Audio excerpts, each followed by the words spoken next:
അങ്ങനെ ചൂട് ചായയും കുടിച്ച് ഞങ്ങൾ ഇന്ന് പോകുന്നത് കക്കാടംപൊയിൽ കയറാനാണ് കേട്ടോ.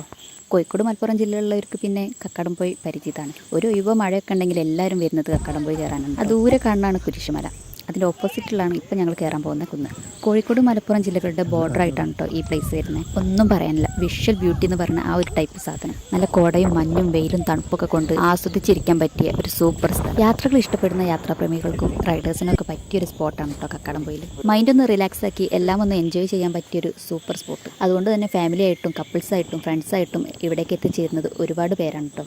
കുരിശുമലയ്ക്ക് കയറുന്നേക്കാളും ടാസ്ക്കാണ് കേട്ടോ ഈ ഒരു മലയ്ക്ക് കയറാൻ. ഇത്തനെയുള്ള കയറ്റത്തിൽ വളരെ ബുദ്ധിമുട്ടാണ് കയറാൻ കഴിയും. എന്നാലും അതൊന്നും വക വെക്കാതെ കുറേ പേരാണ് കയറി ചെല്ലുന്നവർ. എത്ര ടാസ്ക് പിടിച്ച് കയറിയാലും ഇവിടെ മുകളിലെത്തുമ്പോൾ നമുക്ക് കിട്ടുന്ന ഒരു ഫീൽ ഉണ്ട്. സ്വർക്കം കണ്ട ഫീൽ എന്നൊക്കെ പറയില്ലേ, അതുപോലെ. മെയിൻ റോഡിൽ നിന്ന് മലയുടെ താഴെ വരെ ജീപ്പ് സർവീസ് ഉണ്ട്. തിരിച്ചിറങ്ങിയപ്പം വീട്ടിൽ പോകുന്നവരെ തിരക്കും. പിന്നെ ഇങ്ങനത്തെ ജീപ്പ് ഷോക്ക് ഉണ്ടായിരുന്നു. വേറെ പല സ്പോട്ടിലേക്കും പോകാനുള്ള വഴിയൊക്കെ നമുക്ക് കക്കാടംപൊയിലേക്ക് പോകുമ്പോൾ കാണാം. കക്കാടംപൊയിക്ക് പോകുന്ന ആ വഴിയിൽ തന്നെ നമുക്ക് ഇങ്ങനെ ഒരു വെള്ളച്ചാട്ടം കാണാം. പോകുന്നവരെന്തായാലും വെള്ളം കുപ്പിയൊക്കെ കൈ കരുതാം. അവിടെ പ്ലാസ്റ്റിക് ഇടുന്ന മാക്സിമം ഒഴിവാക്കുക. ഞങ്ങളെല്ലാവരും ഉച്ചയ്ക്കാണ് മല കയറാൻ പോയത്. അപ്പോൾ തിരിച്ചിറങ്ങിയപ്പോൾ നല്ല വിശപ്പുണ്ടായിരുന്നു. അപ്പോൾ അരി കൂടെ ഇറങ്ങി നല്ലൊരു പീസും ചോറും പാസ്സാക്കി. അപ്പോൾ വിശപ്പോടായാലും കക്കാടംപൊയിൽ കയറാൻ പോകണ്ട കേട്ടോ.